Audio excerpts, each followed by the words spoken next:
Okay sir. ಎಲ್ಲರಿಗೂ ನಮಸ್ಕಾರ. ಇವತ್ತೆಲ್ಲ ನಿಮಗೆ ಒಂದು ಅತ್ಯಂತ ವಿಶಿಷ್ಟವಾದ ಪತ್ರಗಳನ್ನು ಓದುವಂತಹ ಒಂದು ಕ್ರಮವನ್ನು ತೋರಿಸ್ಕೊಡ್ಬೇಕು ಅಂತ ಅಂದ್ಕೊಳ್ತೀನಿ. ಅದಕ್ಕಾಗಿ ನನಗೆ ಕೆಲವೊಮ್ಮೆ ಬಹಳ ಹಳ್ಳಿಯಿಂದ ಹಳೆಯ ಪತ್ರಗಳನ್ನೆಲ್ಲ ತರ್ತಾರೆ, ಪಾಪ ಓದ್ಕೊಡಿ ಅಂತ. ನಮಗೆ ಟೈಮ್ ಕಮ್ಮಿ, ಡಿಪಾರ್ಟ್ಮೆಂಟ್ ಕೆಲಸ ಇವುಗಳೆಲ್ಲ ಜಾಸ್ತಿ. ಅದರ ಮಧ್ಯದಲ್ಲಿ ಕೂಡ ಕೆಲವೊಮ್ಮೆ ಇಲ್ಲ ಪತ್ರಗಳನ್ನು ಓದೋದು, ಅವರಿಗೆ ಏನಾದರೂ ಉಪಯೋಗ ಆಗೋದಾದರೆ ಮಾಡಿಕೊಡೋದು ಅಂತ ಹಿಂದಿನಿಂದ ಬೇಕಾದಷ್ಟು ಹಳೆಯ ಪತ್ರಗಳನ್ನು ಓದುವಂತಹ ಅಭ್ಯಾಸಗಳನ್ನು ಟ್ರೈ ಮಾಡ್ತೀನಿ. ಈ ಬಾರಿ ಬಂದಿದ್ದವರು ಶ್ರೀಮತಿ ನಾಗರತ್ನರವರು ಇದ್ದಾರೆ. ಶ್ರೀಮತಿ ನಾಗರತ್ನರವರು ಇವರು ಟಿ ನರಸೀಪುರದ ಆಲಗೋಡು ಗ್ರಾಮದವರು. ಇವರು ನಂಜನಾಯಕನ ವಂಶಕ್ಕೆ ಸೇರಿದವರು. ಈ ನಂಜನಾಯಕ ಮತ್ತು ನಂಜತಾಯಿ ಇವರ ವಂಶಕ್ಕೆ ಸೇರಿದವರು. ಇದೇನಿದು ವಿಶೇಷ ಅಂತ ಕೇಳಿದ್ರೆ, ನಂಜನಾಯಕ ಯಾರು ಅಂತ ಪ್ರಶ್ನೆಗಳು ಬರ್ತದೆ. ನಮ್ಮೆಲ್ಲ 100 ವರ್ಷ 150 ವರ್ಷದ ಪತ್ರಿಕೆಗಳಲ್ಲಿ ಈ ನಂಜನಾಯಕ ದ್ಯಾವಾಜಿ ಅನ್ನೋ ಹೆಸರುಗಳೇ ಬರುತ್ತೆ. ಆ ವಂಶಕ್ಕೆ ಸೇರಿದವರು ಇವರು. ಇವರೊಂದಷ್ಟು ಪತ್ರಿಕೆಗಳನ್ನು ತಂದುಕೊಟ್ಟಿದ್ದಾರೆ. ನಾವು ಓದಿ ನಮ್ಮ ಜೊತೆಯಲ್ಲಿರುವಂಥ ಭರತ ಮತ್ತು ಸೆಲ್ವಿ ಇವರೆಲ್ಲ ಮತ್ತು ನಮ್ಮ ಸುರೇಂದ್ರ ಇವರೆಲ್ಲ ಟೈಪ್ ಮಾಡಿ ಸಪೋರ್ಟನ್ನು ಮಾಡಿದ್ದಾರೆ. ಸೊ ಹಾಗಾಗಿ ಇಲ್ಲಿ ಬನ್ನಿ. ಇದು ಪತ್ರಗಳು 100 ವರ್ಷದ ಹಳೆಯ ಪತ್ರಗಳು. ಇಲ್ಲಿ ನೋಡಿ, ನಿಮಗೆ ಗೊತ್ತಾಗುತ್ತೆ. ನಾಲ್ವಡಿ ಕೃಷ್ಣರಾಜ ಒಡೆಯರವರು ಆಳ್ತಾ ಇದ್ದಾಗ ಇದ್ದಂತಹದ್ದಿದು. ಇದು 10ನೇ ಚಾಮರಾಜ ಒಡೆಯರವರದು ಇದೆಲ್ಲ ಚಿತ್ರಗಳು ಇಲ್ಲಿರುವಂತಹದ್ದು. ನಾಲ್ವಡಿ ಕೃಷ್ಣರಾಜ ಒಡೆಯರ ಚಿತ್ರಗಳು ಇರ್ತವೆ. ಇಲ್ಲಿ ನೋಡಿ ಆ ಪತ್ರಗಳು ರಾಜರದು, ಮಹಾರಾಜರದು.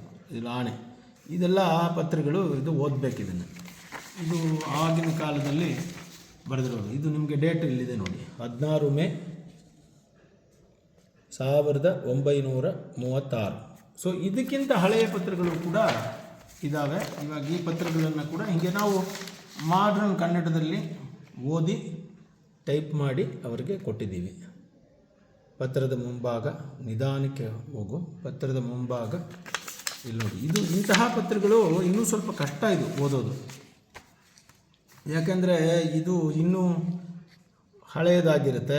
ಆವಾಗ ಏನಾಗ್ತಾ ಇದೆ, ಅಕ್ಷರಗಳು ತುಂಬ ಹೋಗಿರುತ್ತೆ. ಕೆಲವೊಮ್ಮೆ ಓದೋದಕ್ಕೆ ಅನುಕೂಲ ಆಗುತ್ತೆ, ಕೆಲವೊಮ್ಮೆ ಕಷ್ಟ ಆಗುತ್ತೆ. ಇಲ್ಲಿ ನೀವು ಡೇಟ್ಸನ್ನು ನೋಡ್ಬೋದು. ನೀವು ಇಲ್ಲಿ 1933 ಇದು. ಇನ್ನೂ ನಾವು 1911ನೇ ಇಸ್ವಿದನ್ನು ಇಲ್ಲಿ ಓದಿದ್ದೀವಿ. ಇದು 1948 ಓದೋದಕ್ಕೆ ಸ್ವಲ್ಪ ಸುಲಭವಾಗಿತ್ತು. ಇದು ಓದೋದಕ್ಕೆ ಬಹಳ ಸುಲಭವಾಗಿತ್ತು ನಮಗೆ. ಯಾಕೆಂದರೆ 48 ಈ ಸಂದರ್ಭದಲ್ಲಿ ಓದೋದು ಬಹಳ ಸುಲಭ ಅಂತ ಅನಿಸುತ್ತೆ. ಇದು ಬಂದು ಇನ್ನು ನಾವು ಪ್ರಾಚೀನವಾದ ಪತ್ರವನ್ನು ತೋರಿಸೋಣ ನಿಮಗೆ. ಪ್ರಾಚೀನವಾದ ಪತ್ರಗಳಲ್ಲಿ ನಿಮಗೆ ಎಷ್ಟು ದೊಡ್ಡದಾಗಿದೆ ನೋಡಿ.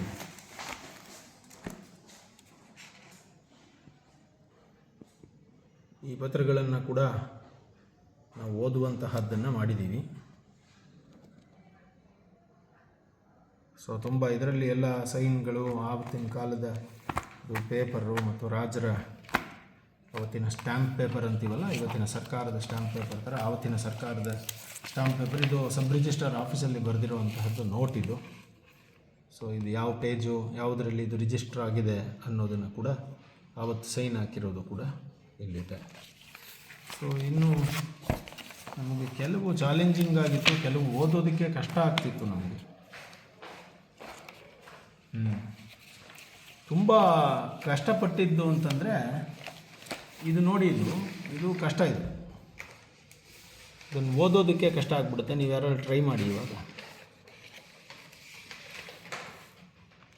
ಇದು ನಿಮಗೆ ನಾವು ನೋಡಿದಂತಹದ್ದು 1901ನೇ ಇಸ್ವಿದಿದೆ. ಇದು 1901ನೇ ಇಸ್ವಿ. ಈ ಥರ ಇದ್ದಾಗ ಸ್ವಲ್ಪ ಕಷ್ಟ. ಯಾಕೆಂದರೆ 100 ವರ್ಷಕ್ಕಿಂತ ಹಳೆಯದಕ್ಕೆ ಹೋಗ್ತಾ ಇದ್ದಂಗೆ ಸ್ವಲ್ಪ ಕಷ್ಟ ಆಗುತ್ತೆ ಓದೋದಕ್ಕೆ. ಒಟ್ಟಿನಲ್ಲಿ ಇದು ಆವತ್ತಿನ ಕಂದಾಯದ ದಾಖಲೆಗಳು, ಕಂದಾಯ ಮಾಡಿರುವಂಥದ್ದು. ಇದು ನೋಡಿ, ಇದು ಪತ್ರನೂ ಅಷ್ಟೇ. ಇದು 1930ನೇ ಇಸ್ವಿಲಿ ಇದಾದಮೇಲೆ ಮಾಡಿರುವಂಥದ್ದು. ಇದ್ರ ಮೇಲೆ ಅಂದರೆ ಭೋಗ್ಯನ ಬಿಡಿಸ್ಕೊಂಡಿರೋದು. ಅದಕ್ಕೆ ಮುಂಚೆ ಇದನ್ನು ಭೋಗ್ಯ ಮಾಡಿರೋದು. ಭೋಗ್ಯ ಮಾಡಿರ್ತಾರೆ, ದುಡ್ಡಿಗೆ ತೊಗೊಂಡು ಆಮೇಲೆ ನೆಕ್ಸ್ಟು ಭೋಗ್ಯವನ್ನು ಬಿಟ್ಕೊಡ್ತಾರೆ. ಇದು ಇಲ್ಲಿ ನೋಡಿದ್ರೆ ನಿಮಗೆ ಇಸ್ವಿಗಳೆಲ್ಲ ಗೊತ್ತಾಗುತ್ತೆ. ಇದು 1911ನೇ ಇಸ್ವಿದು. ಅಂದರೆ 1911ನೇ ಇಸ್ವಿಯಲ್ಲಿ ಭೋಗ್ಯಕ್ಕೆ ಡಾಕ್ಯುಮೆಂಟ್ ಆಗಿತ್ತು. ಆಮೇಲೆ ಇದನ್ನು ನೆಕ್ಸ್ಟ್ ಬಿಡಿಸ್ಕೊಂಡಿದ್ದಾರೆ, 100 ರೂಪಾಯಿ ಕೊಟ್ಬಿಟ್ಟು ಬಿಡಿಸ್ಕೊಂಡಿದ್ದಾರೆ. ಆವತ್ತಿಗೆ 100 ರೂಪಾಯಿ ಅಂದರೆ ತುಂಬ ಜಾಸ್ತಿನೇ. ಇದು ಕೂಡ ಇನ್ನೊಂದು ಪತ್ರ. ಹೀಗೆ ನಮ್ಮ ನಾಗರತ್ನ ಅವರು ಸುಮಾರು 14 ಪತ್ರಗಳನ್ನು ತಂದಿದ್ದರು. ಅವರು ಒಂದೆರಡು ಮಾತು ಹೇಳ್ತಾರೆ ಅದ್ರ ಬಗ್ಗೆ. ಹೇಳಿದ್ದಾರೆ, ಇದರಲ್ಲಿ ಏನಾದರೂ ಉಪಯೋಗ ಬರ್ತದೆ ಅಂತ ಇದು ಹಂಗೆ ಇಟ್ಬಿಟ್ರೆ ಏನಕ್ಕೂ ಉಪಯೋಗ ಬರಲ್ಲ. ಇದರಲ್ಲಿ ಏನಾದ್ರು ಸಿಗ್ತದೆ, ಮುಂದಕ್ಕೆ ಅನುಕೂಲ ಆಯ್ತದೆ ಅಂದ್ಬಿಟ್ಟು ಇದನ್ನೆಲ್ಲ ಏನದೆ ಅಂತ ತಿಳ್ಕೊಳ್ಳೋಕ್ಕೋಸ್ಕರ ಇದನ್ನು ಕೊಟ್ಟು ಅವ್ರ ಕೈಲಿ ಇದು ಮಾಡಿಸ್ತಾ ಇದ್ದೀನಿ. ಚೆನ್ನಾಗಿ ಮಾಡಿಕೊಟ್ಟವ್ರೆ. ದೇವರು ಅವ್ರಿಗೆ 5,000 ಬಗ್ಗೆ ಕೊಟ್ಟು ಮಾಡಿದ್ವಿ. ಇದು ಓದೋದು ಸುಲಭ ಅನ್ನಿಸ್ತದೆ ತಾಯಿ? ಕಷ್ಟನೇ ಸ್ವಲ್ಪ. ನೀವು ನೋಡಿದ್ದೀರಾ? ಸುಮಾರು ಜನ ಓದ್ತಾರ ಇಲ್ಲ, ಇದನ್ನೆಲ್ಲ? ಓದಲ್ಲ, ಸರಿಯಾಗಿ ಓದಲಿಲ್ಲ. ನಾನು ಅದಕ್ಕೆ ಇಲ್ಲಿ ತಗೊಬಂದೆ. ಇದನ್ನು ತುಂಬ ಕಡೆ ಬೇರೆ ಕಡೆ ಎಲ್ಲ ಕೊಟ್ಟಿದ್ದೀನಿ, ಸರಿಯಾಗಿ ಓದಲಿಲ್ಲ ಇದನ್ನು. ಬೇರೆ ಬೇರೆ ಥರ ಓದೋಕ್ಕೆ ಸ್ಟಾರ್ಟ್ ಮಾಡಿದ್ರು. ನಮ್ಗೆ ಸ್ವಲ್ಪ ಗೊತ್ತಿತ್ತು ಹಳೇದೆಲ್ಲ. ಬೇರೆ ಕಡೆ ಸ್ವಲ್ಪ ಹೆಸರುಗಳೆಲ್ಲ ತಿಳ್ಕೊಂಡೆ ನಮ್ಮ ತಂದೆ ಕಡೆಯಿಂದ. ಅದಕ್ಕೆ ನಾನು ಇಲ್ಲಿ ಮೇಲ್ಕೋಟೆಗೆ ಹೋಗಿದ್ದೆ. ಇಲ್ಲಿ ನಿಮ್ಮ ಅಡ್ರೆಸ್ ಕೊಟ್ಟರು, ನಿಮ್ಮ ತಮ್ಮ ಯಾರು, ಆವಾಗ ಇಲ್ಲಿ ತಗೊಂಡು ಏನೋ ಮಾಡಿಕೊಟ್ಟಿದ್ದೀರ. ಇದ್ರ ಏನೋ ಒಂದು ಅನುಕೂಲ ಸಿಗದೆ ಭಗವಂತ. ಒಳ್ಳೇದಾಗಲಿ ನಿಮಗೆ. ನನಗಂತೂ ಇದರಿಂದ ಏನು ಪ್ರಯೋಜನ ಅಂತ ಗೊತ್ತಿಲ್ಲ. ಬಟ್ ಹಳೆಯದನ್ನೆಲ್ಲ ನೀವು ಓದಿ ಅಂತ ಹೇಳಿದ್ರಿ. ನಿಮ್ಮದು ಎಲ್ಲ ನಿಮ್ಮ ವಂಶದ ಎಲ್ಲರೂ ಇದ್ದಾರೆ ಇದರಲ್ಲಿ. ನಂಜನಾಯಕ ಇದ್ದಾರೆ, ದ್ಯಾವಾಜಿ ಅವರಿದ್ದಾರೆ, ಚೆನ್ನಮ್ಮ ಇದ್ದಾರೆ, ಏನಕ್ಕೂ ಉಪಯೋಗ ಬರಲ್ಲ. ಅದರಲ್ಲಿ ಏನಾದರೂ ಇರ್ಬೋದು. ಇನ್ಯಾರೋ ಚನ್ನನಾಯಕ ಅಂತಿದ್ದಾರೆ, ನಿಮ್ಮ ಸಂಬಂಧಗಳಿಗೆ ಸಂಬಂಧಪಟ್ಟವರು. ಇದು ನನ್ನ ತಲೆಗೆ ಮುಗಿದೋಗ್ಬಿಡ್ತದೆ, ಮಡಗ್ಬಿಟ್ರೆ ಹಂಗೆ. ಮಕ್ಳುಗಳು ಮುಂದಕ್ಕೆ ಓದಿಸಲ್ಲ ಇದನ್ನು. ಅದಕ್ಕೆ ನಾನು ಇದನ್ನು ಓದಿಸಿ ಇಡೋಲ್ಲ. ಉಪಯೋಗ ಬರಲಿ ಬಿಡಲಿ, ತಿಳ್ಕೊಬೇಕೇನಾರು ಅದರಲ್ಲಿ ಏನಾದೆ ಅಂತ. ಅದಕ್ಕೋಸ್ಕರ ಇಷ್ಟ. ಭಾಳ ಖುಷಿ ಆಯಿತು ನೀವು ಇದನ್ನೆಲ್ಲ ಮಾಡಿದ್ದು. ಸೊ ಯಾವುದೇ ಹಳೆಯದು ಪ್ರಾಚೀನವಾದ ವಸ್ತುಗಳಿದ್ದರೆ ನಮಗೆ ತಂದುಕೊಡಿ. ನಮ್ಮ ಆರ್ಕಿಯಾಲಜಿ ಡಿಪಾರ್ಟ್ಮೆಂಟ್ಗೆ ಪ್ರಾಚೀನ ಇತಿಹಾಸ ಮತ್ತು ಪುರಾತತ್ವ ಅಧ್ಯಯನ ಸಂಶೋಧನಾ ಒಂದು ಅಧ್ಯಯನ ವಿಭಾಗ. ನಾನು ಒಂದು 3-4 ವರ್ಷದಿಂದಲೂ ಇದನ್ನು ಓದಿಸೋಕ್ಕೆ ಅಂತಲೇ ಇದು ಮಾಡಿದೆ. ಯಾರು ಇದ್ರ ಬಗ್ಗೆ ಸರಿಯಾಗಿ ಓದಲಿಲ್ಲ. ಅದಕ್ಕೆ ನೀವು ತಗೊಂಡು ಇಟ್ಟು ಮನೇಲಿ ಇಡ್ತೀನಿ. ಅದರಲ್ಲಿ ನೋಡೋಣ, ಒಂದು ಸಿಕ್ಕೈತೆ, ಯಾವುದೋ ಒಂದು ಅನುಕೂಲ ಆಗೈತೆ. ಇನ್ನೊಂದೆರಡು ನೋಡ್ತೀನಿ. ಆಗಲಿ, ನಿಮ್ಗೆ ಒಳ್ಳೇದಾಗಲಿ. ನಿಮ್ಮ ಮಕ್ಕಳು 2 ಗಂಡು ಮಕ್ಕಳು ಚೆನ್ನಾಗಾಗಲಿ, ಅವ್ರಿಗೂ ಎಲ್ಲ ಒಳ್ಳೇದಾಗಲಿ. ಸರಿ.